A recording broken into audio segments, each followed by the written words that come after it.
Salut tout le monde, c'est Erwan Lovray, on se retrouve pour l'après-match de la 37e journée de la Ligue de BKT avec cette rencontre entre Bastia et Le Havre, score final, un but partout, on débriefe ça ensemble, c'est parti.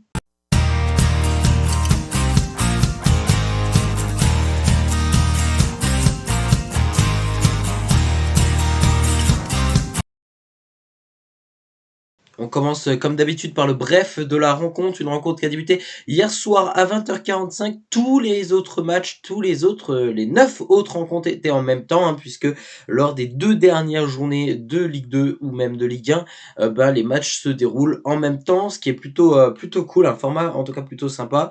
Moi j'avais mon match en intégralité Bastia-Le Havre et j'avais le multi sur un autre écran, donc j'en ai bien profité, d'autant plus que pour le hack on a analysé quand même le score entre Sochaux et Metz et entre Annecy et Bordeaux puisque c'était nos concurrents directs. Alors concernant ces deux équipes, Annecy a réussi à créer l'exploit en battant Bordeaux 1 but à 0. Enfin, juste incroyable que Bordeaux s'incline comme ça. Franchement, c'était ouf parce qu'ils étaient deuxièmes à 2 points de nous juste avant cette journée. Le FC Metz, eux, ont réussi à aller gagner à Sochaux, là aussi 1 but à 0. Et Metz, je dirais a fait l'affaire. C'est l'équipe qui a certainement fait la plus grosse affaire de la soirée, puisqu'il passe de troisième à deuxième, égalité certes avec Bordeaux, mais avec un meilleur goal average. Donc Metz passe deuxième. Donc là, le bilan, c'est que Metz est devant Bordeaux quand même. Donc je vais en parler un peu plus du bilan juste après ce petit bref de la rencontre concernant la rencontre entre Bastia et Le Havre, une rencontre donc qui a débuté à 20h45. Et puis voilà, le hack nous a rien proposé d'intéressant. On n'arrivait pas à jouer.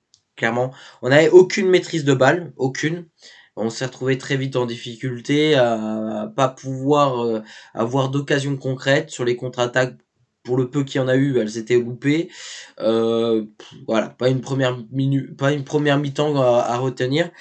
Bon, 0-0. En tout cas, Bastia n'aura pas réussi à trouver l'ouverture.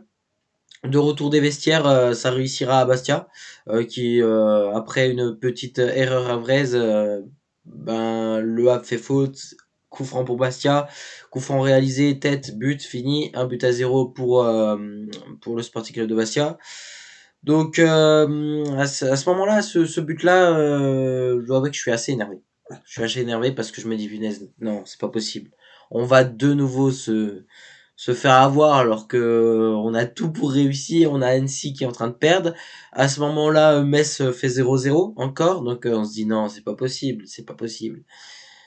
Alors, forcément, on attendait une réaction à Braise, mais c'était compliqué. C'était compliqué. C'était un petit peu comme la première mi-temps, la seconde. On n'avait aucune maîtrise de balle. C'est un peu, pour résumer le match, la défense, elle dégageait et hop, débrouillez-vous devant.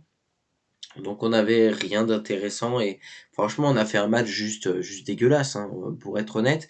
Et puis on a les changements qui eux apportent un peu plus. Voilà, on sent que ça y est, on a un peu plus le ballon sur la deuxième partie de la deuxième mi-temps, sur la fin du match globalement du coup, où on a un peu plus la maîtrise et cela nous permettra de pouvoir un petit peu au milieu de nulle part, de pouvoir égaliser grâce à Samuel Grandsir.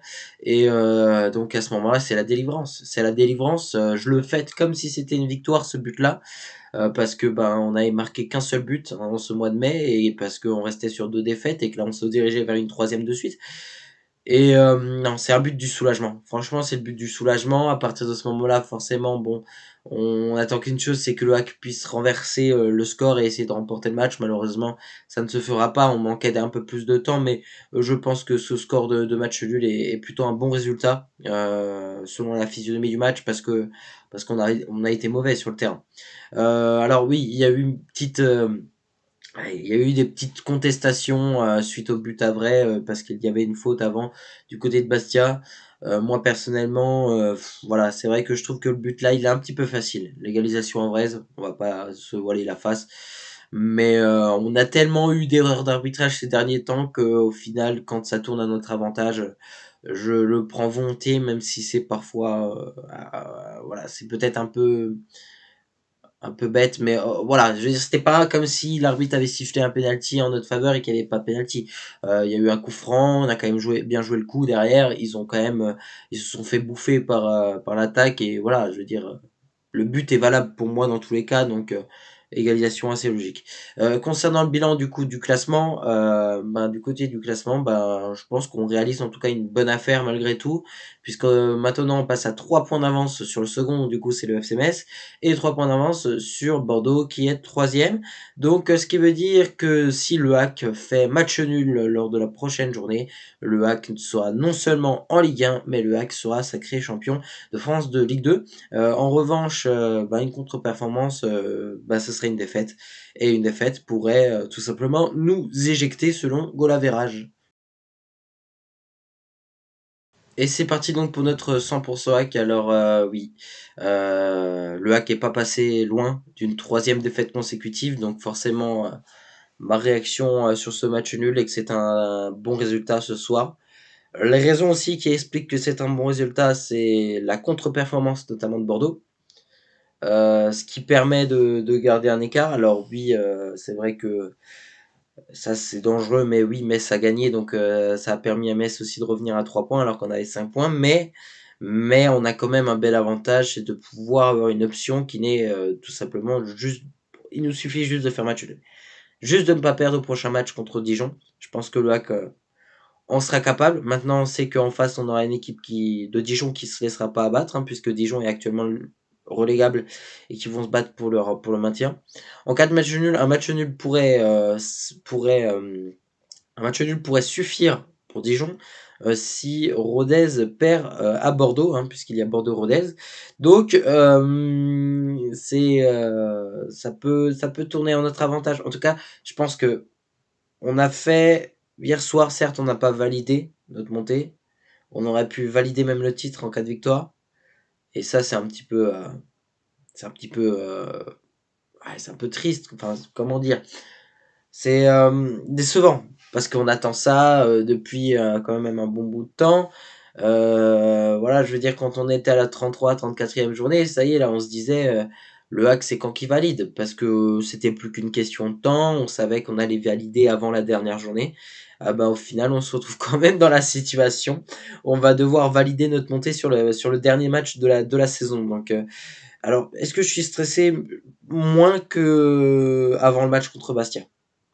Je suis moins stressé maintenant parce que on restait sur 2 défaites, parce que, on est passé, sur, une grande partie du match où le HAC a été en difficulté et où on arrache ce point et au final, moins stressé puisque, la contre-performance notamment de Bordeaux.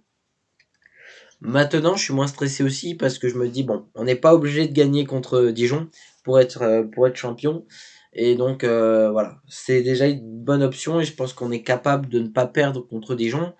D'autant plus à domicile, un stade plein, le retour des Barbarians, puisque ça c'est quand même la bonne nouvelle, ils ont retrouvé leur badge, donc forcément ça va apporter aussi de l'ambiance dans le stade, et je pense que les joueurs ont quand même une motivation de ça y est, bien faire, et je pense que voilà, faudra pas jouer pour ne pas perdre, parce que il y a rien de pire que de jouer pour pas perdre, parce que si tu joues pour pas perdre, tu vas perdre.